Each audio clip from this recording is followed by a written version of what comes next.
엄마가 나를 살리려고 보험을 들었다고 믿었는데요. 알고 보니까 그 보험이 내 죽음을 전제로 짜인 계약이었더라고요. 그 사실을 가장 먼저 눈치챈 사람은 정작 당사자인 지은호가 아니라 장례식장에 끌려온 정보아의 남편 용접공 서재욱이었습니다. 그냥 쇳덩이 붙이고 사는 인생이라 사람 인연하고는 거리가 멀다고 생각하고 살았는데요. 그날만큼은 아니었어요. 이야기는 거기서부터 다시 시작됩니다. 지금 구독과 좋아요, 알림 설정까지 해두시면 새 영상 올라올 때마다 바로 확인하실 수 있을 거예요. 정보아는 요즘이 참 이상하다고 느끼고 있었어요. 예전 같으면 남편 얼굴 한번 보기 힘들 정도로 바쁘게 살았는데요. 결혼하고 몇 년이 지나고 보니 행복이라는 게 꼭 큰돈 버는 것만은 아니라는 걸 몸으로 느끼고 있었죠. 재욱은 보육원 출신의 학벌도 변변치 않고 지금도 용접공으로 공장에서 일하고 있었지만요. 집에 들어올 때마다 나왔다 하고 웃어주는 사람이었고 퇴근 후에 라면 하나 끓여놓고 이게 세상에서 제일 맛있다고 말해주는 남자였거든요. 정보아는 그런 일상이 좋았습니다. 한때는 웨딩드레스를 입고 다른 남자와 결혼식장까지 갔다가 도망친 여자가 본인이었는데요.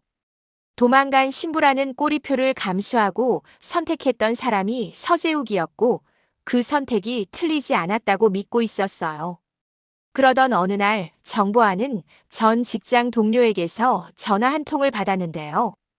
지혁 씨 할머니 돌아가셨대. 그 말을 듣는 순간 시간이 잠깐 멈춘 느낌이 들었습니다. 이름 석자만 들어도 가슴이 묵직해지는 사람이 있었거든요. 이지혁. 정보아가 도망친 결혼식장의 신랑. 끝까지 손을 잡아주지 못한 남자. 전화를 끊고 나서도 한동안 멍하니 서 있었습니다. 욕먹더라도 마지막 인사는 해야겠다. 정보아는 그렇게 결심했습니다. 물론 혼자 갈 용기는 없었고요. 결국 남편 서재욱에게 조심스럽게 꺼냈습니다. 재욱 씨, 나 장례식장 가야 하는데 같이 가줄 수 있어요? 서재욱은 이유를 묻지 않았습니다. 정보아 얼굴만 봐도 왜 그런 말을 꺼내는지 알 것 같았거든요. 가야지. 그 정도는 하고 살아야지. 그렇게 두 사람은 조용히 검은 옷을 꺼내 입었습니다. 도망간 신부와 보육원 출신 용접공 남편. 이상한 조합이었지만 둘이 함께 서 있으니 또 이상하게 잘 어울렸습니다. 장례식장에 도착했을 때 분향실에는 이미 많은 사람들이 모여 있었어요. 흰 국화꽃과 검은 양복들 사이로 조문객들의 낮은 목소리가 이어지고 있었습니다. 정보아는 문 앞에서 잠시 멈춰 섰습니다. 나 여기 들어가도 되는 사람인가? 그 생각이 가슴을 쿡 찔렀죠. 옆에서 서재욱이 작은 목소리로 말했습니다. 괜찮아요. 오늘은 사람 봐주러 가는 날이 아니라 마음 정리하러 가는 날이잖아요. 그 말을 듣고 정보아는 겨우 한 발짝 앞으로 나아갔습니다. 조심조심 걸어 들어가니 멀리 영정사진이 보였고 그 앞에 검은 옷을 입은 지혁이 서 있었어요. 지혁은 상복을 입은 채 조문객들에게 계속 허리를 숙이고 있었는데요. 얼굴은 많이 수척해져 있었지만 눈빛은 여전히 단단했습니다. 정보아는 그 모습을 보고 가슴이 또 한 번 철렁 내려앉는 느낌이 들었습니다. 그래, 나만 여기서 시간이 멈춰 있었던 거지. 그렇게 생각하면서도 발걸음은 멈출 수 없었어요. 여기서 돌아서면 아마 평생 이 날을 후회할 것 같았거든요. 천천히 앞으로 나아가 향을 올리고 두 손을 모아 절을 했습니다. 고개를 들었을 때 마주친 건 지혁의 눈이 아니었습니다. 옆에서 묵묵히 상주 옆자리를 지키고 있는 지은호의 얼굴이 먼저 들어왔거든요. 지은호는 울지 않으려고 입술을 꽉 깨물고 서 있었는데요. 눈가가 빨갛게 젖어 있으면서도 어떻게든 억지 미소를 지으려고 애쓰는 모습이 왠지 모르게 마음을 아프게 했습니다. 그때였습니다. 조문을 마치고 뒤로 물러나 자리를 비켜 서 있던 서재욱 눈에 지은호가 딱 들어왔습니다. 처음에는 그저 상주 중 한 명 정도로만 보였어요. 하지만 시선이 손목을 스치고 지나가는 순간 그의 호흡이 아주 잠깐 멈췄습니다. 긴 소매 사이로 살짝 드러난 손목. 거기에 옅은 화상 자국 같은 게 하나 지나가 있었거든요. 서재욱은 자기도 모르게 더 가까이 눈을 가져갔습니다. 한 번 보고 말 표정이 아니었어요. 손목, 턱선, 눈매, 울음을 참고 있는 입술 모양. 어딘가 익숙했습니다. 익숙하다는 느낌이 들자마자 머릿속에서 오래된 이름 하나가 불쑥 튀어나왔습니다. 유라. 마치 오랜 세월 덮어둔 서랍이 갑자기 열리는 기분이었습니다. 코끝에는 낡은 나무 냄새와 누린내 섞인 보육원 공기가 스며드는 것 같았고 귀에는 아이들 우는 소리가 겹쳐 들리는 것 같았어요. 재욱 씨. 옆에서 정보아가 조용히 팔을 건드리며 불렀습니다. 왜 그래요? 얼굴이 확 하얘졌는데요. 서재욱은 한 번 숨을 삼켰습니다. 아니야. 괜찮아. 입으로는 괜찮다고 했지만 속은 전혀 괜찮지 않았습니다. 눈앞의 여자가 과거 보육원에서 사라졌던 그 아이와 같은 사람일지도 모른다는 생각이 머릿속에서 떠나질 않았거든요. 조문을 마치고 조용히 빠져나오는 길. 복도 끝에 서 있는 지혁이 정보아를 잠깐 바라봤습니다. 두 사람 사이에 짧은 침묵이 흘렀어요. 오랜만입니다. 지혁이 먼저 인사를 건넸습니다. 존댓말이 입에 붙은 사람처럼 예의 바른 말투였는데요. 그 말투 속에 섞여 있는 거리감이 정보아 가슴을 또 한 번 찔렀습니다. 삼가 고인의 명복을 빕니다. 정보아가 고개를 숙이며 말했습니다. 그 한마디를 준비하는 데 며칠 밤을 고민했는데도 막상 내뱉고 나니 너무 평범한 말처럼 느껴졌어요. 지혁은 고개를 끄덕였습니다. 와줘서 감사합니다. 그 말 한 줄이면 충분했는데요. 정보아는 그 한 줄이 더 미안하게 들렸습니다. 둘 사이에 더 이어갈 말이 없어서 당황스러워진 찰나 옆에서 서재욱이 조용히 허리를 숙였습니다. 상심이 크시겠어요. 힘내세요. 자신이 누군지 굳이 설명하지 않았습니다. 그저 아내 옆에 서 있는 남편으로서 최소한의 인사만 남겼습니다. 그렇게 세 사람의 눈이 짧게 교차하고 다시 멀어졌습니다. 하지만 이날 가장 깊게 얽힌 건 이지혁과 정보아가 아니라 서재욱과 지은호였습니다. 장례식장을 나와 주차장으로 향하는 길. 정보아는 조심스레 물었습니다. 재욱 씨, 아까 안에서 계속 누구 쳐다보던데요. 상주 쪽에 아는 사람 있어요? 서재욱은 잠깐 대답을 못했습니다. 입안이 바짝 말라 있었거든요. 아니, 아는 사람은 아닌데. 그렇게 말끝을 흐리다가 결국 한숨을 내쉬었습니다. 얼굴이 좀 많이 닮았더라고. 누구요? 예전에 같이 있던 애. 서재욱 눈에 감나무 보육원 풍경이 하나둘 떠올랐습니다. 남편을 잃고 얼굴이 파래진 젊은 여자가 두 아이 손을 잡고 언덕길을 올라오던 날.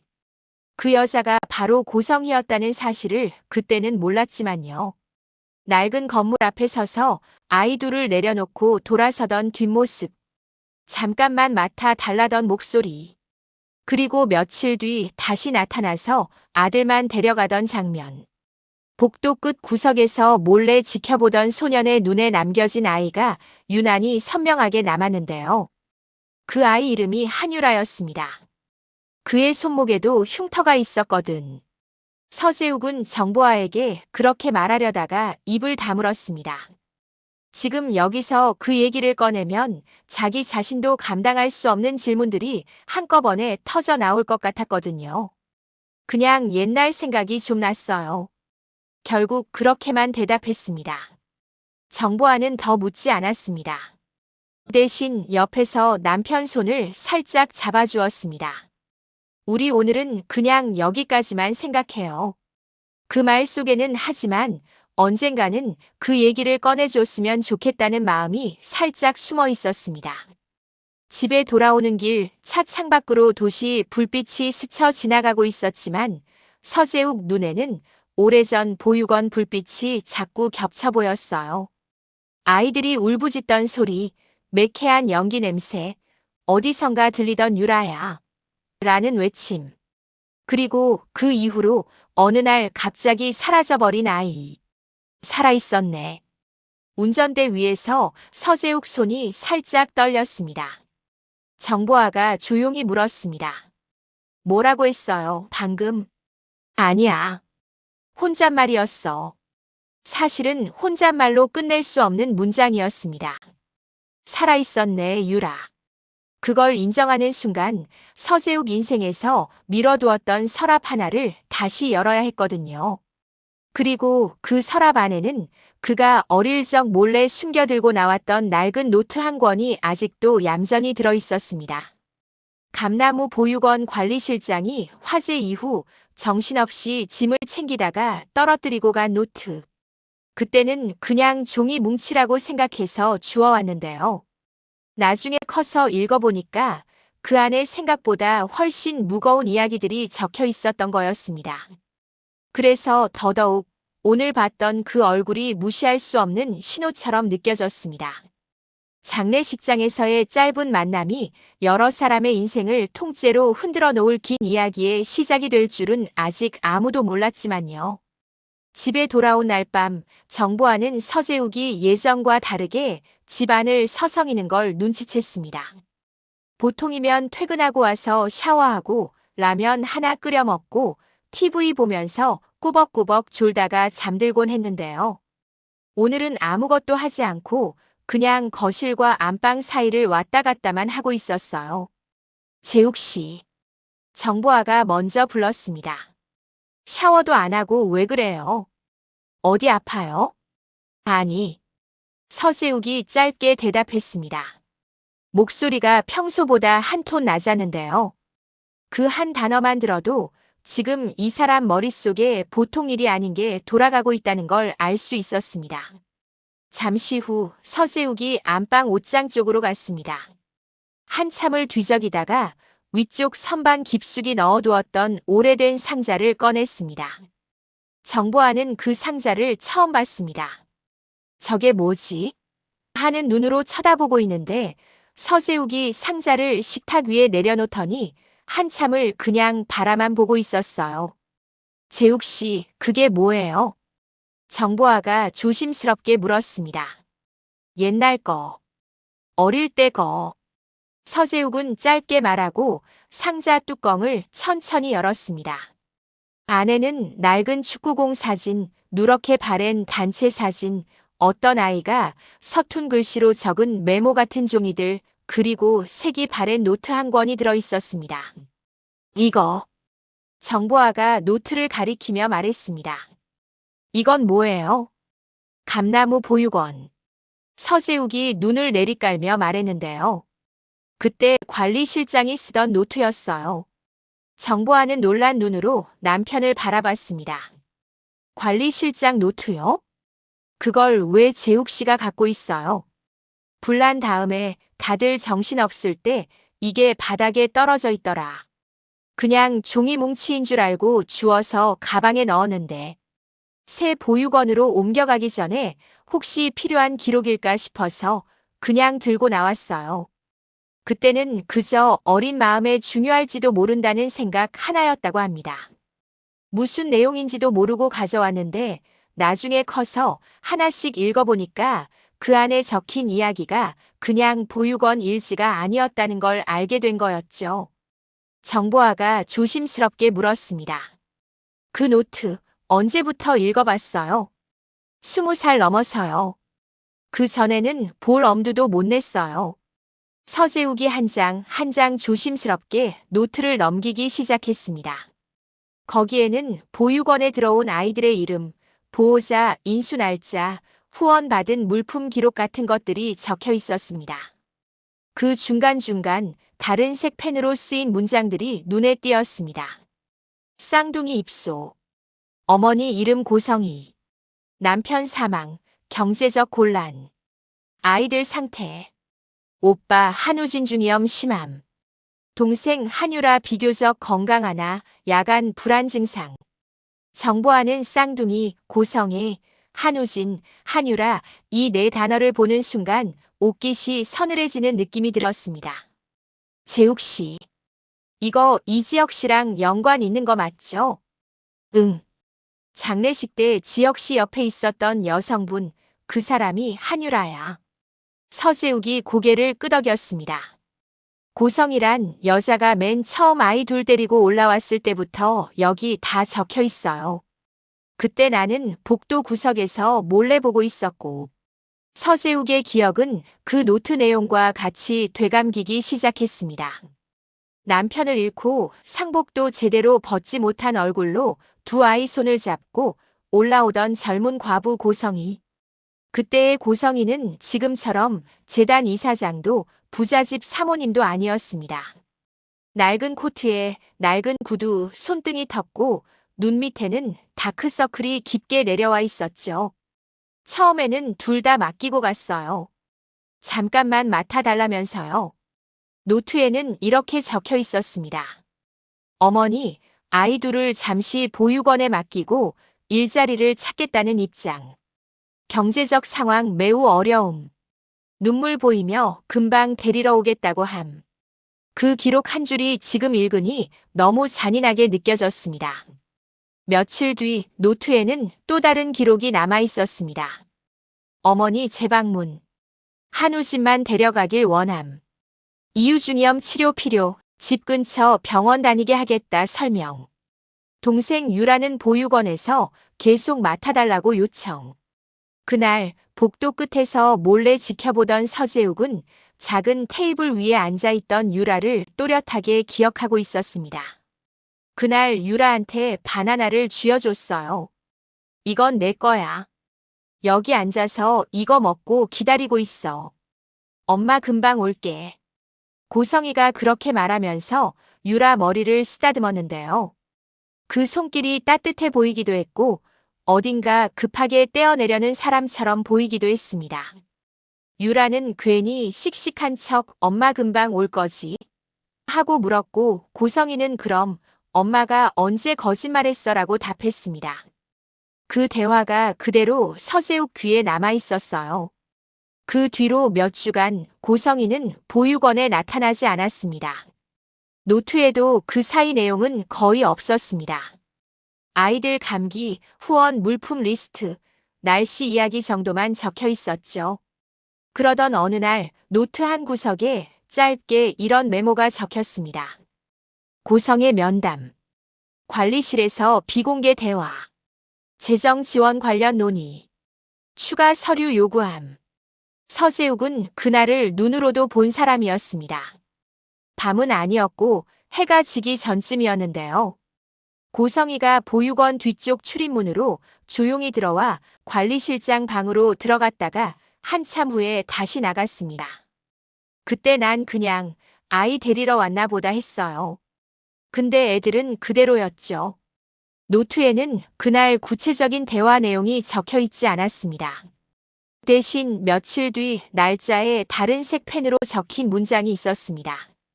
사망신고서 반드시 챙길 것. 보험 서류와 함께 보관.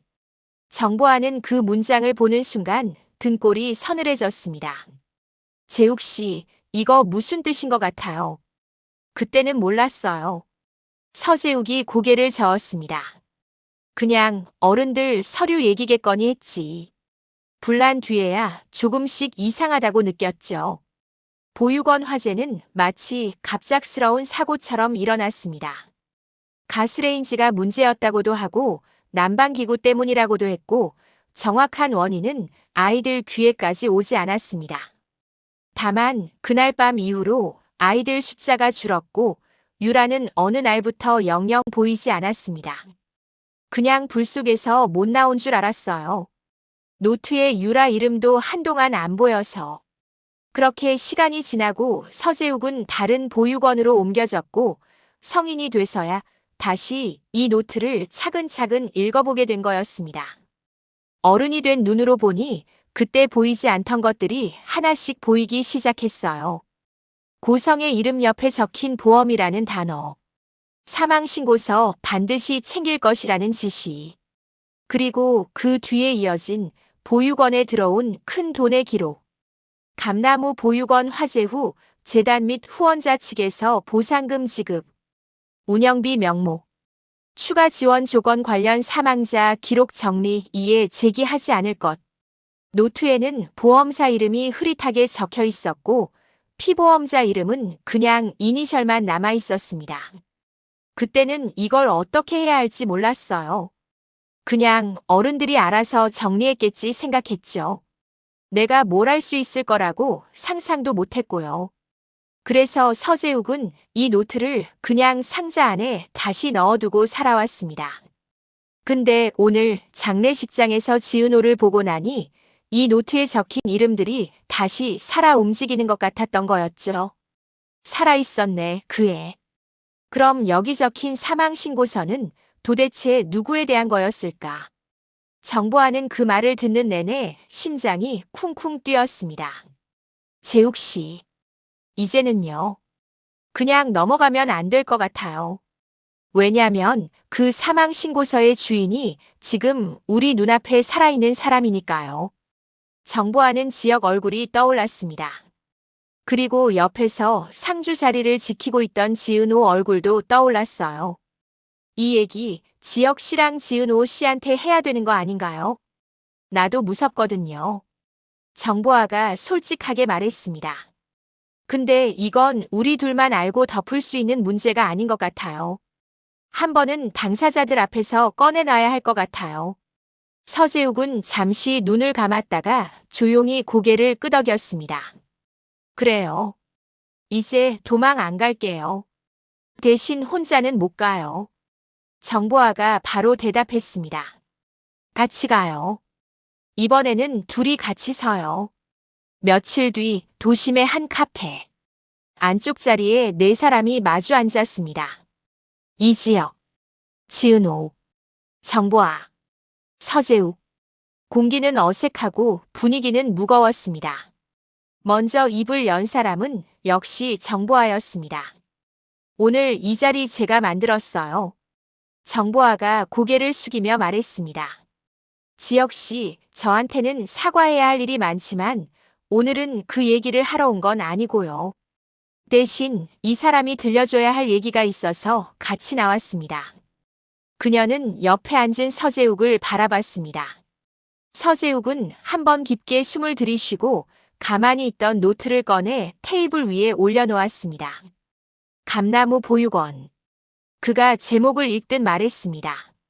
내가 어린 시절 살던 곳입니다. 그리고 은호 씨도 어릴 때 잠깐 있었던 곳이죠. 지은호 눈이 크게 흔들렸습니다. 맞아요. 그런데 재욱 씨를 본 기억이 거의 없는데요. 그럴 거예요. 저야 많은 아이들 중 하나니깐. 하지만 은호 씨는 조금 독특한 상황이라 저는 잘 기억하고 있어요. 서재욱이 담담하게 말했습니다. 오늘 하는 얘기는 은호 씨가 들어야 할 것 같아서요. 지혁이 조용히 노트를 바라보며 물었습니다. 이건 그 보육원에서 나온 기록인가요? 네. 당시 보육원 관리실장이 쓰던 노트였어요. 서재욱이 간단히 배경을 설명했습니다. 어떻게 두 아이가 들어왔는지. 그때 어머니 이름이 고성희였다는 것. 쌍둥이 이름이 한우진, 한유라였다는 것. 그리고 나중에 어머니가 다시 와서 아들만 데려갔고 딸에게는 바나나를 쥐어주며 기다리라고 했다는 내용까지 한 줄 한 줄 말을 이어갔습니다. 지은호 가슴이 벌써부터 조여왔습니다. 쌍둥이 한우진, 한유라. 이지혁은 노트를 집어들고 목차처럼 적힌 페이지를 넘기다가 어느 부분에서 손을 멈췄습니다. 여기. 고성의 면담. 관리실에서 비공개 대화. 재정 지원 관련 논의. 그리고 그 아래 다른 색 펜으로 적힌 문장. 사망신고서 반드시 챙길 것. 보험 서류와 함께 보관. 지역 눈빛이 살짝 날카로워졌습니다. 이건 보통 행정 기록에서 쓰는 표현이 아닌데요. 지역이 조용히 말했습니다. 사망신고서라는 단어를 굳이 이렇게 남겼다는 건 누군가의 죽음이 행정상으로 매우 중요한 조건이었다는 얘기입니다. 근데 여기에는 누가 죽었다는 말이 없어요. 이상하지 않나요? 정보아가 작게 숨을 삼켰습니다. 저도 그 부분 읽고 소름 돋았어요. 그때는 어쩌면 한 명 아이가 사고로 죽은 줄만 알았는데요. 근데 지금 생각해보면 그 사망신고서가 진짜 죽은 아이가 아니라 죽은 걸로 만들어야 하는 아이를 위한 서류였을 수도 있겠다는 생각이 들어요.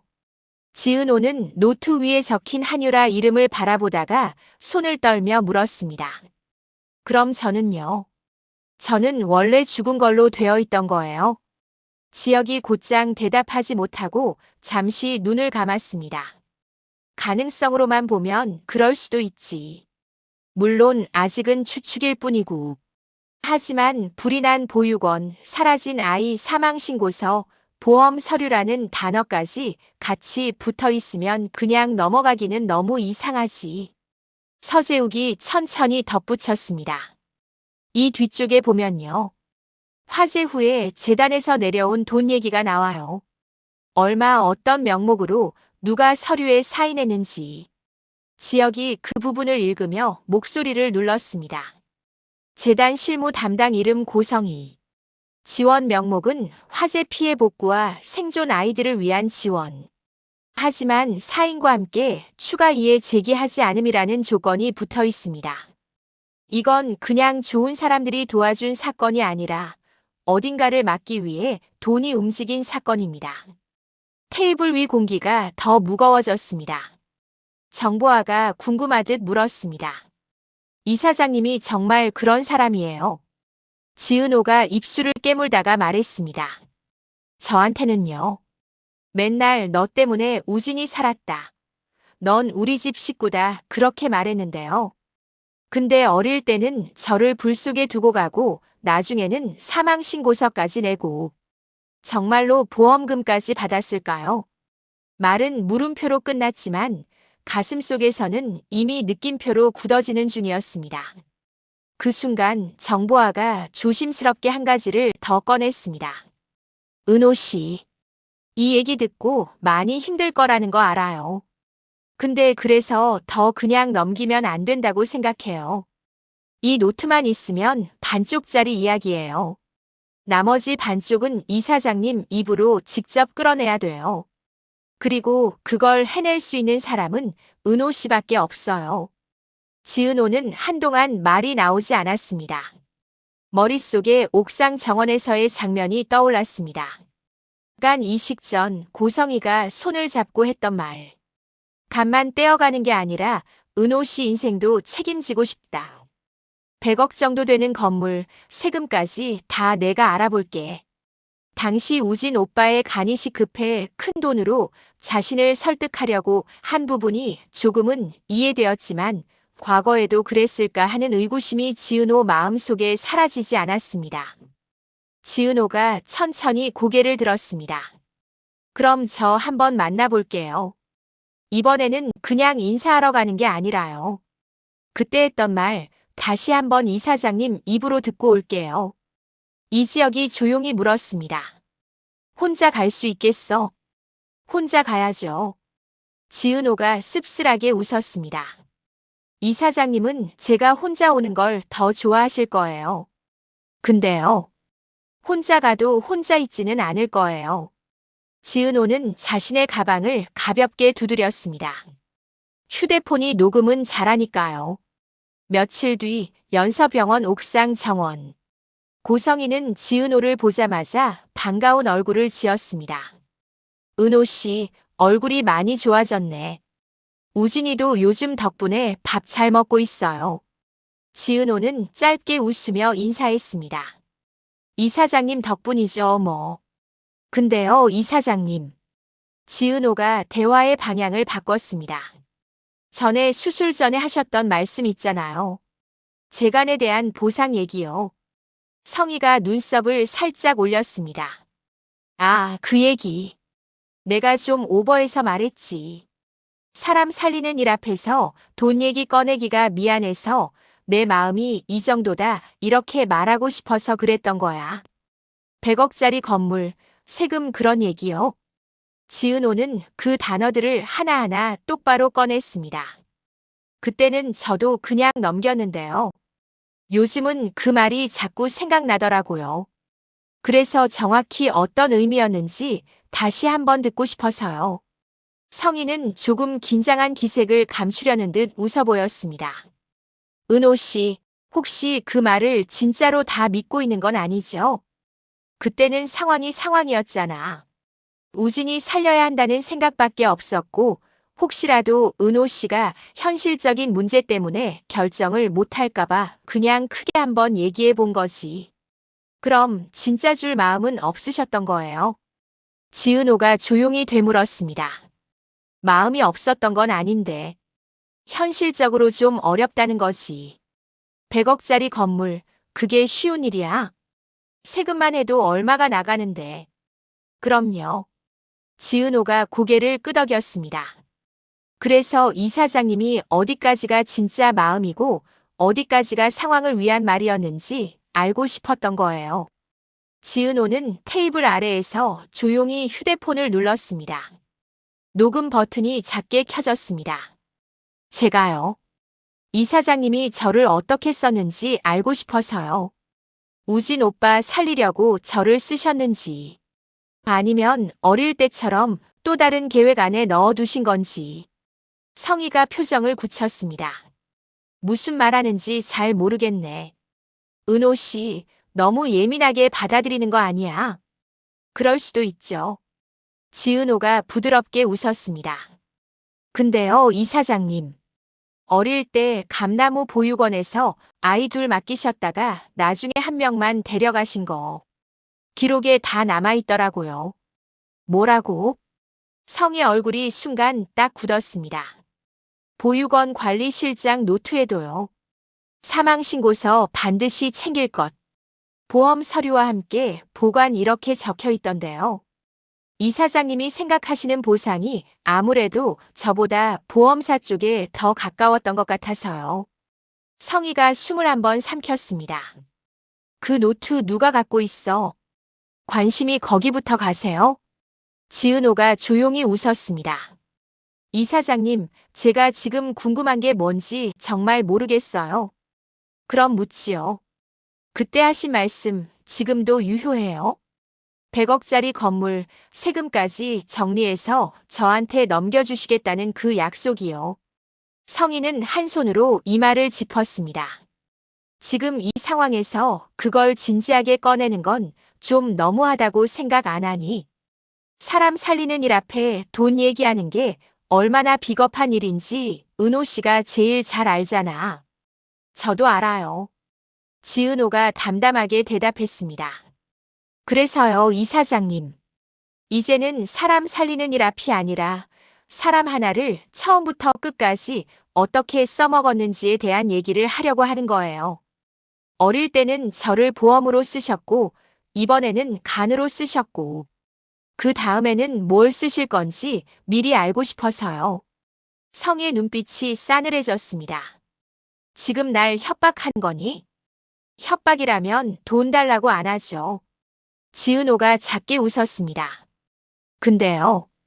이사장님한테 선택권 하나는 드리고 싶어요. 100억짜리 건물.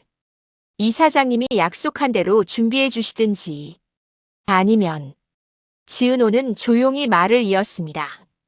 그 약속 그냥 박진석 회장님께 직접 받아낼지요. 어차피 계약이라고 하면 회장님 이름으로 서류가 돌아갈 테니까요.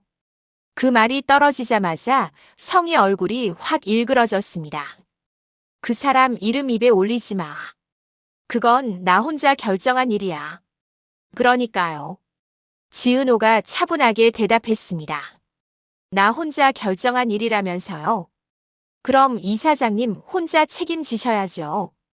회장님은 이 사연 모르고 재단 자금만 움직였다고 하면 최대한 피해가 적을 거고. 근데 보험, 사망신고, 보육원 화재까지 한 줄로 이어지는 순간에는 이 얘기 조금 복잡해지겠죠? 성인은 말을 잃었습니다. 잠시 후 억지로 웃음을 띄웠습니다. 은호 씨, 이렇게까지 말하는 거 보면 그 노트나 서류가 꽤 자신 있나 보네. 그렇다면 100억은 솔직히 무리지만 어느 정도는 내가 맞춰볼 수 있어. 현금으로든 다른 방식으로든. 그러니까 괜한 얘기 꺼내서 우리 둘 다 피곤해지는 일은 만들지 말았으면 좋겠다는 거야. 지은호는 그 말을 마음속에 차곡차곡 새겼습니다. 100억은 무리지만 맞춰볼 수 있다.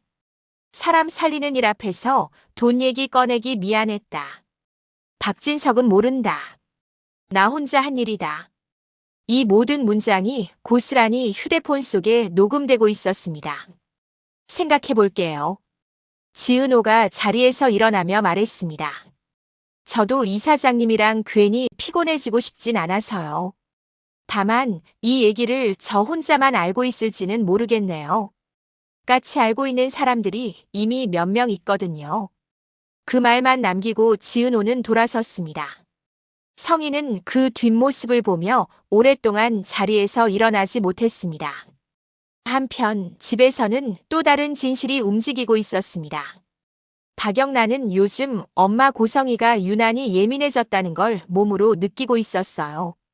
엄마, 요즘 왜 이렇게 은호 언니 얘기만 나오면 표정이 굳어?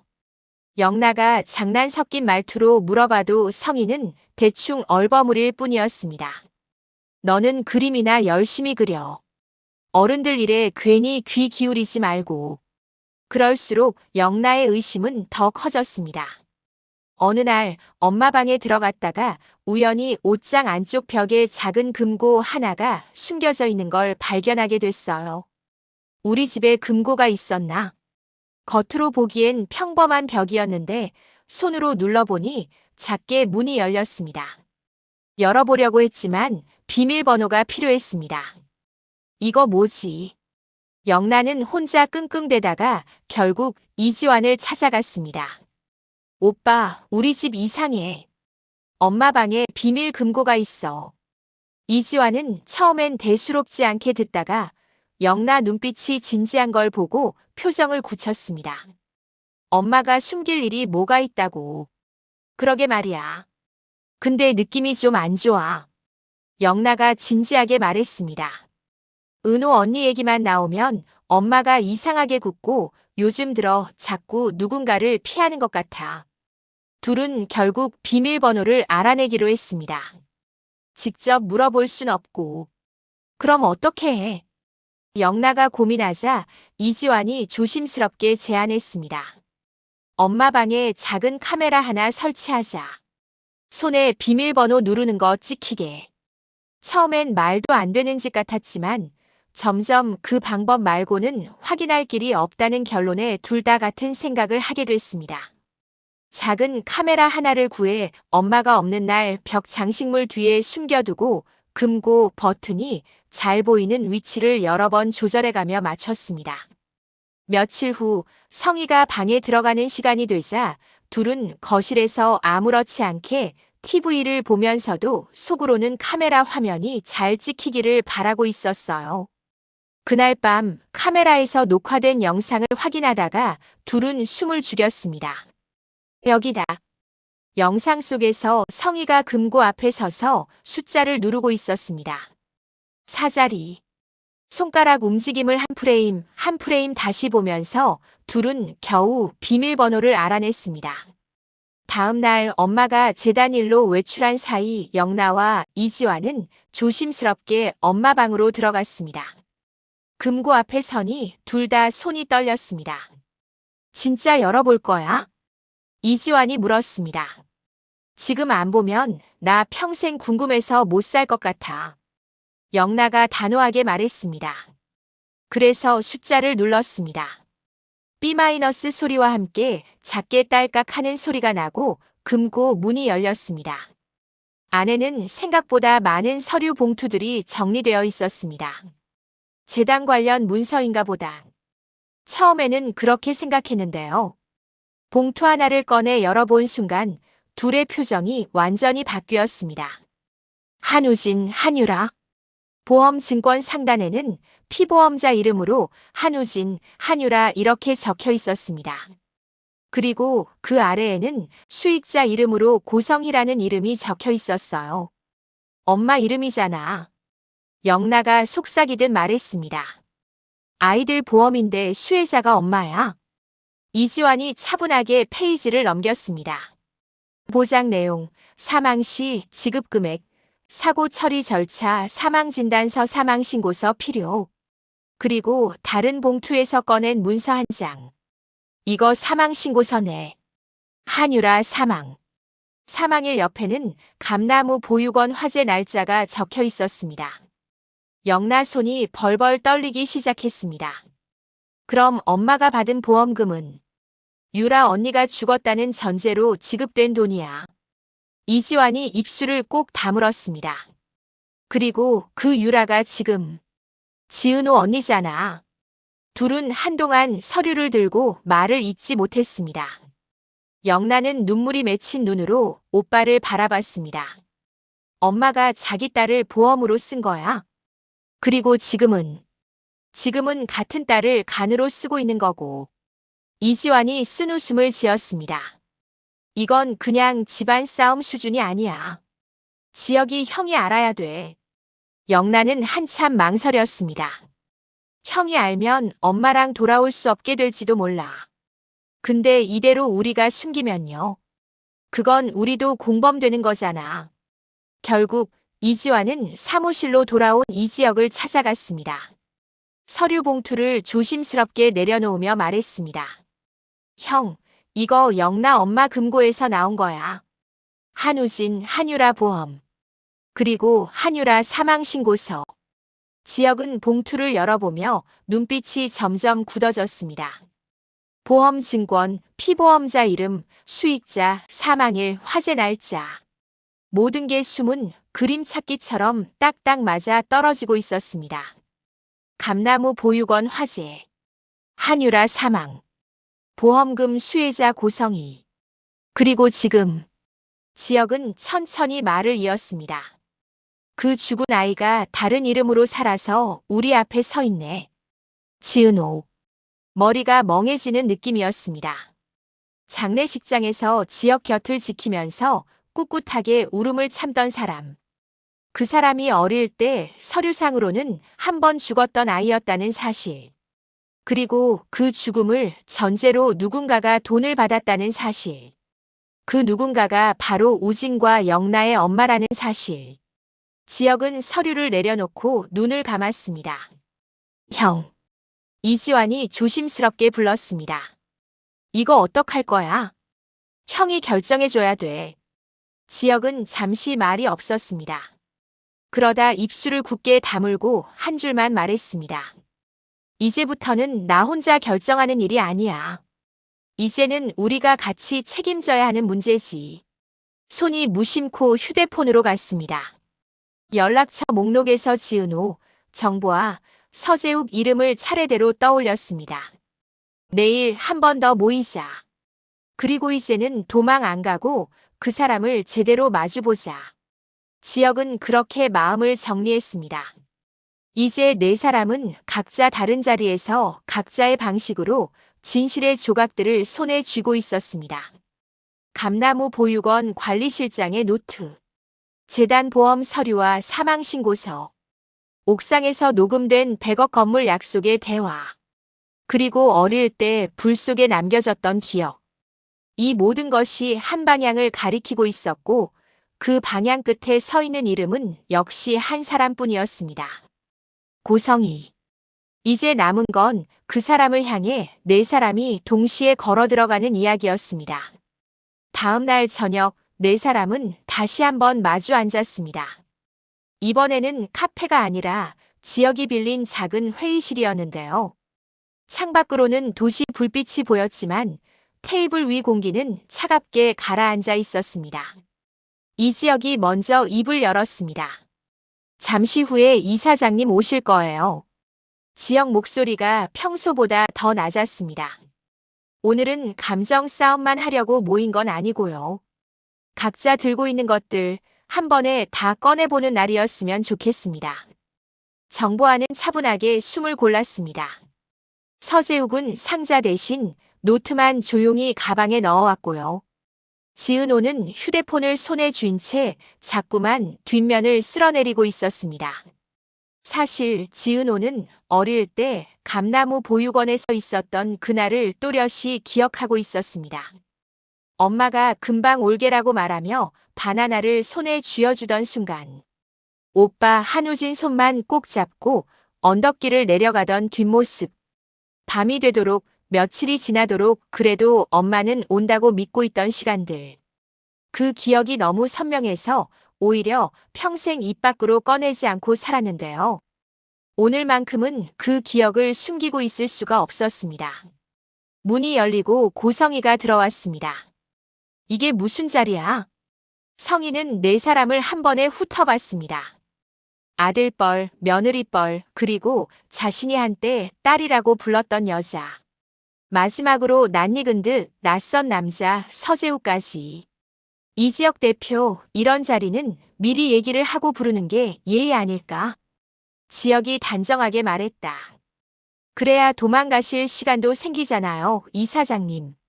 조용한 말이었는데 단어 하나하나가 묵직하게 꽂혔습니다. 성희는 잠깐 멈칫하더니 억지 미소를 지었습니다. 그래. 한번 드러나 보자.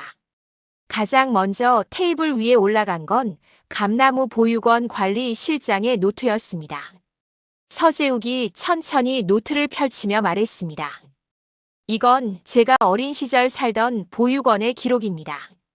그리고 이 안에 이사장님 이름도 우리의 이름도 불난날의 기록도 같이 들어있고요. 그는 쌍둥이 입소, 고성이라는 이름, 한우진과 한유라라는 이름이 쓰인 페이지를 조용히 읽어내려갔습니다.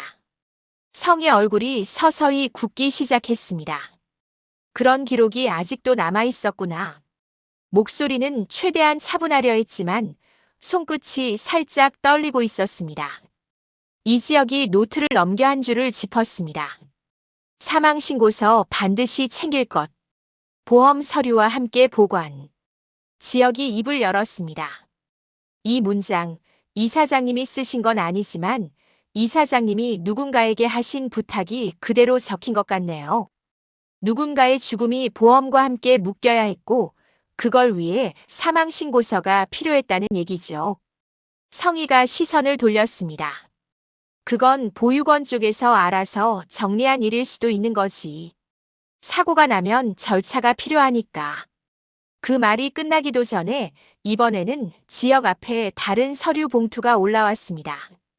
이지환과 박영나가 엄마 방 금고에서 꺼내온 보험 서류와 한유라 사망신고서였어요. 지역이 하나씩 꺼내 펼쳤습니다. 피보험자 한우진, 한유라. 수익자 고성희. 사망일 감나무 보육원 화재 발생일과 동일. 성희는 그제야 눈을 질끈 감았습니다. 그 서류 어디서 난 거야? 지역이 대답 대신 조용히 말했습니다.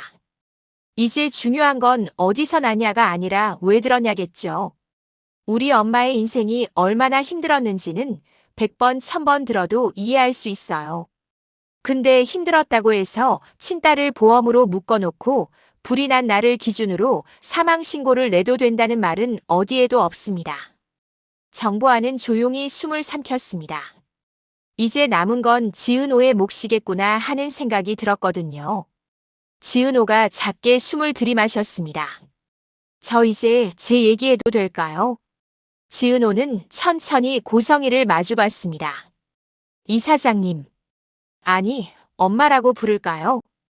어떻게 부르든 상관없지. 성희가 피식 웃었습니다. 내가 제일 부르고 싶은 대로 불러. 그럼 그날 기준으로 부를게요. 지은호가 조용히 말했습니다. 엄마. 그날 기억나요? 감나무 보육원 앞에 낡은 코트 입고 서 있었던 엄마 얼굴. 오빠랑 제 손 둘 다 잡고 있다가 갑자기 제 손만 놓던 순간. 성의 눈이 또 한 번 흔들렸습니다. 나는 내가 그걸 기억 못한다고. 평생 기억했어요. 지은호가 말을 이었습니다. 바나나 한 개 손에 쥐어주면서 이거 다 먹고 기다리고 있어. 엄마 금방 올게 그렇게 말하던 목소리. 오빠 손만 잡고 언덕길 내려가던 뒷모습. 그날 이후로 잠잘 때마다 그 장면만 계속 반복됐어요. 그때는 정말로 믿었거든요. 엄마가 언제 거짓말했냐고, 곧 다시 올 거라고. 지은호 눈가에 눈물이 맺혔습니다. 근데 엄마는 다시 안 왔죠. 대신 온 건 불이었어요. 보육원 전체를 태우는 불. 그리고 서류상으로는 제가 죽었다는 기록. 그걸 전제로 보험금이 나갔고요. 성희가 입술을 떨었습니다. 나는 너를 죽이려 한 적은 없어. 그날 불은 진짜로 사고였어. 보험은 이미 들어놓은 거였고 화재가 나고 나서야 그게 어떻게 쓰일 수 있는지 알게 된 거야. 그래서 유라 아니 은호를 죽었다고 신고한 겁니까? 지혁이 조용히 물었습니다. 살아있는 아이를 서류상으로는 죽인 거잖아요. 그건 사고가 아니라 선택이죠. 성희는 손으로 얼굴을 가렸습니다. 너희가 모르는 게 있어. 그때 나는 정말로 막다른 골목에 있었어. 남편 죽고 시댁에서 애들 들키면 보험금도 다 물어내야 한다 그러고. 재혼하려면 아이 둘이는 과부라고 하면 아무도 안 받아준다고들 하고. 나는 살고 싶었어. 우진이도 살려야 했고. 그래서 너 하나쯤은 없는 아이가 되면 괜찮지 않을까. 그 생각을 한 게 내 인생 제일 큰 죄였어. 말을 하다 성희가 울먹였습니다. 불이 난 건 진짜 사고였어. 근데 그 사고가 어쩌면 하늘이 내게 내린 벌이라고 생각했지. 그래서 더더욱 내가 살아있을 거라고 상상도 못했어. 살아있다고 믿는 순간 내가 사람이 아니게 되니까. 지은호가 조용히 고개를 저었습니다. 엄마, 제가 살아있는 걸 하늘이 모를까요? 보험사도 모르고 재단도 모르고 서류도 몰랐겠지만요. 하늘은 알았겠죠. 그래서 저를 다른 보육원으로 보내고 다른 엄마를 붙여준 거예요. 그 엄마는 저를 서류가 아니라 사람으로 키워줬어요. 근데 엄마는 지은호가 숨을 고르며 이어갔습니다. 저를 한 번은 보험으로, 한 번은 간으로 썼어요. 그 다음에는 뭘 쓸 생각이었는지 이제는 궁금하지도 않아요. 다만 이제부터라도 값을 내고 살았으면 좋겠어요. 그때 조용히 듣고 있던 서재욱이 입을 열었습니다. 나 솔직히 말하면 처음엔 이 자리에 오기도 싫었어요. 불난 보육원 얘기만 나오면 지금도 꿈에서 벌떡 깨고 애들 우는 소리 아직도 들리는 것 같고. 그래서 이 노트 덮어놓고 평생 안 보려 했거든요. 근데 오늘은 좀 다르게 느껴졌어요. 내가 이 노트를 든다고 해서 애들이 살아 돌아오는 건 아니지만 적어도 같은 일이 다른 애들한테는 안 일어나게 할 수는 있을 것 같아서요. 서재욱이 고성희를 바라봤습니다. 그래서 돈으로 해결하자는 얘기하려는 거 아닙니다. 이사장님이 보험금으로 시작하고 재단 이름으로 쌓아 올린 자리라면요. 그 자리에서 다시 감나무 보육원 같은 곳을 새로 만들었으면 좋겠어요. 불타 없어진 그 건물을 똑같이 재현하라는 게 아니라요. 당시에 우리 같은 애들, 지금도 어딘가에 있을 애들, 그 애들이 보험이나 간이 아니라 그냥 아이로 자랄 수 있는 곳. 그걸 이사장님이 책임지고 만드는 게 조금이나마 죗값을 치르는 시작 같아서요. 정보와도 한 줄 보탰습니다. 저도 같은 생각이에요. 이건 은호 씨 집안 문제이기도 하지만 한 여자가 자기 살겠다고 아이들을 어떻게 썼는지에 대한 문제기도 하거든요. 그래서 어설픈 용서나 감정적인 사과로 끝나면 다시 누군가가 같은 실수를 할 것 같아요. 눈에 보이는 형태로 책임지는 걸 보고 싶어요. 네 사람의 말이 한 방향을 가리키자 성희는 결국 어깨를 떨며 고개를 숙였습니다. 알겠어. 내가 받을 수 있는 벌이 이걸로 끝나진 않겠지만 그래도 할 수 있는 건 해볼게. 감나무 보육원 이름 다시 살려볼게. 재단 이름 걸고 아이들 지원 사업 제대로 만들게. 내가 처음 보험 들 때 했던 계산을 이제는 아이들 위해서 다시 계산해 볼게. 성희가 힘없이 웃었습니다. 용서해달라는 말은 지금 못하겠다.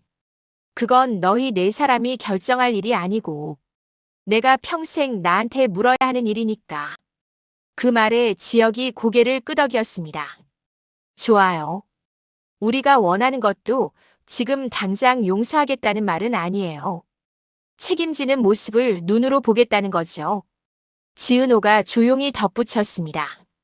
엄마, 저도 당장 엄마라고 부르기는 힘들어요.